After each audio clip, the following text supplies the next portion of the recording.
Beneath the gleaming glass towers of our modern cities, a quiet revolution is growing, one that might change how we feed our planet forever. What if the tallest skyscrapers produced not just offices but our daily vegetables? What if the freshest produce traveled just floors, not thousands of miles to reach your plate? Vertical farming isn't just reimagining agriculture. It's completely rewriting the rules that have governed food production for 10,000 years. But here's what most people don't know. These soilless marvels can produce up to 350 times more food per acre than conventional farms, while using 95% less water. Join us as we step inside the farms of tomorrow that are already feeding cities today. Music. Imagine harvesting lettuce in the heart of Manhattan's strawberries in Tokyo's business district, or fresh herbs in Dubai's desert climate. Once seemingly impossible, these urban harvests are now daily reality in vertical farms, multi-story growing environments where plants thrive in precisely controlled conditions without soil, natural sunlight, or outdoor exposure. Unlike traditional agriculture, which spreads horizontally across vast landscapes, vertical farms stack growing areas in layers, sometimes 30 stories high, multiplying yield per square foot while minimizing land use. We're essentially creating perfect days over and over again for our plants, explains Dr. Nadia Yacoub, founder of AgroVert, one of Europe's leading vertical farming operations. No droughts, no floods, no pests, just optimal growing conditions, 24/7. Inside these modern growing chambers, rows of vibrant greens bask under specialized LED lights, programmed to emit only the specific light wavelengths plants need for photosynthesis. Nothing wasted, nothing excessive. Beneath the plant's roots dangle directly into nutrient-rich water solutions, carefully calibrated for each crop variety, a method known as hydroponics. Or in more advanced systems, fine nutrient mist is sprayed directly onto exposed roots, aeroponics, a technique that reduces water usage by another 40%. What makes this approach revolutionary isn't just its space efficiency, but its stunning resource conservation. In a world where agriculture consumes nearly 70% of our freshwater, vertical farms use just a fraction recycling water in closed-loop systems where almost nothing evaporates or runs off. Traditional farming has evolved over thousands of years, but it was never designed for sustainability, says Robert Chen, environmental engineer and vertical farm designer. We're essentially redesigning agriculture from first principles with resource efficiency as the foundation. But the true magic happens in the environmental control systems that transform these spaces into agricultural time machines. Through precise management of temperature, humidity, and carbon dioxide levels, engineers can accelerate growing cycles dramatically. Leafy greens that take 30 to 45 Dalton's Ys to mature in fields reach harvest in just 16 to 21 days in vertical systems. Some facilities harvest up to 30 crop cycles annually, compared to 2 to 3 in traditional farming. We've essentially removed seasonality from the equation, explains Dr. Yacoub. Spring exists year-round in our growing chambers, regardless of whether there's a blizzard or heat wave outside. This revolutionary approach hasn't just reimagined growing, it's transformed the very concept of freshness. At Green Tower, a pioneering vertical farm in Chicago, produce reaches local restaurants within hours of harvest, not days or weeks. Chef Marcus Williams of Harvest Table Restaurant describes the difference. The flavor intensity is remarkable. These greens still have life in them. They haven't spent days slowly dying in refrigerated trucks. The implications extend far beyond taste. Studies show that nutritional value in many vegetables begins declining immediately after harvest, with some nutrients decreasing by up to 30% within 3 days. Vertical farming's harvest to table model, measured in hours, not days, preserves these vital nutrients. Yet perhaps the most profound benefit lies not in what these systems add, but in what they eliminate. By growing in controlled environments, vertical farms require no pesticides or herbicides. Their produce carries no risk of E. coli or other soil-borne pathogens. And without exposure to insects or environmental contaminants, the need for washing is minimal. We're producing what might be the cleanest food in human history, says Chen.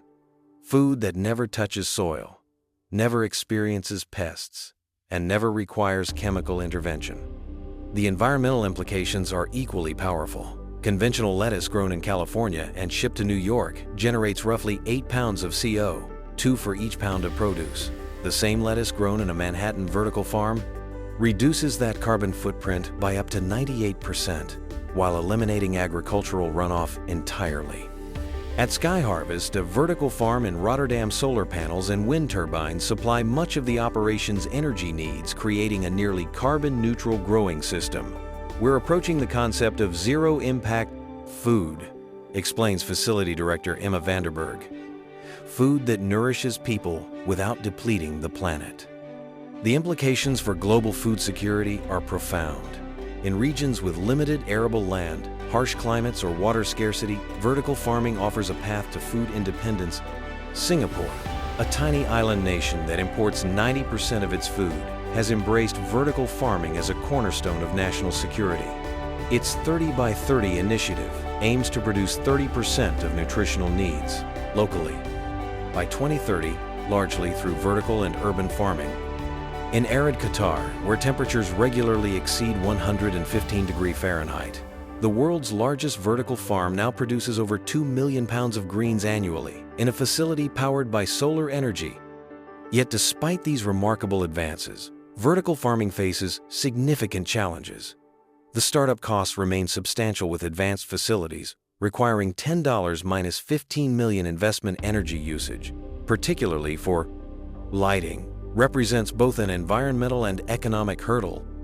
And while vertical farms excel at producing leafy greens, herbs, and berries, they've struggled with staple crops like wheat, rice, and corn, which remain the foundation of global food security. We're not replacing traditional agriculture, clarifies Dr. Yacoub. We're complementing it, creating a hybrid food system that leverages the best of both approaches. This pragmatic view is gaining traction as investment flows into the sector.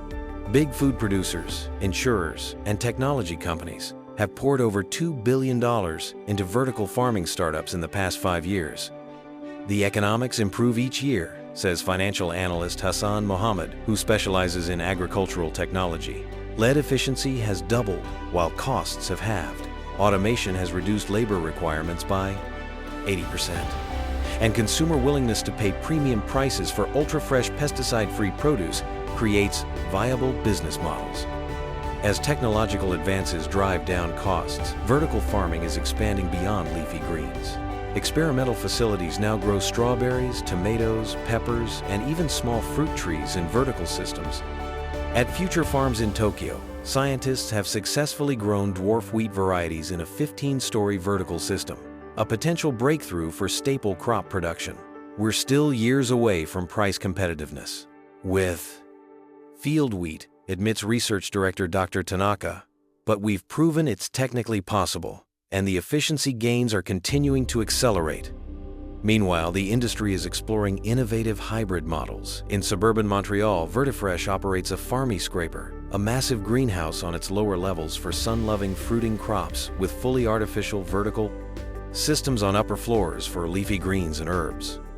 Some operations integrate aquaponic systems, where fish provide natural fertilizer for plants, which in turn filter water for the fish, creating miniature ecosystems that produce both plant and animal protein. The most exciting developments combine multiple approaches, says Chen. It's not about vertical versus conventional versus greenhouse. It's about creating integrated food systems that maximize efficiency, resilience, and sustainability. As these technologies mature, industry leaders envision a future where vertical farms become standard features of urban architecture. Designs for agri-scrapers, buildings that combine offices, apartments, and farming floors, have moved from conceptual drawings to actual construction in Singapore, Seoul, and Copenhagen. Why ship lettuce 1,500 miles when you can grow it in the same building where people live and work? Asks architect Sofia Mendez, whose firm specializes in integrated urban agriculture. We're returning to the ancient concept of growing food where people live, but with 21st century technology. For consumers, the rise of vertical farming means unprecedented access to truly fresh produce, regardless of season, location, or climate. For farmers, it represents both challenge and opportunity, as agriculture evolves from a land-intensive rural practice to a technology-driven sector that spans rural and urban environments. And for our planet, vertical farming offers a path toward more sustainable food production at a time when conventional agriculture faces mounting environmental pressures. The question isn't whether vertical farming will transform our food system, reflects Dr. Yakub as she surveys her Amsterdam facility where robots gently harvest baby greens in a perfectly controlled 68-degree Fahrenheit environment while snow falls outside. The transformation is already happening. The question is how quickly we can scale these solutions to meet the challenges of feeding 10 billion people without destroying the planet they inhabit. As day turns to night outside, the LED lights inside continue their work, providing perfect growing conditions in an endless summer. That constant reliability, the ability to grow regardless of drought, flood, or storm, may be vertical farming's most valuable contribution in an era of climate uncertainty. We're not just growing food differently, Chen says, watching a robotic harvester collect perfect heads of butter lettuce. We're reimagining humanity's relationship with food production, from fighting against nature to working with it, from dependence on weather to resilience against it, from depleting resources to conserving them. In that shift lies the promise of vertical farming, not just as a technological marvel, but as a fundamental rethinking of how we feed ourselves on a finite planet. If this glimpse into the future of farming fascinated you, hit subscribe and turn on notifications to explore more innovations reshaping our world. How do you feel about vertical farming as part of our food future? Share your thoughts in the comments below.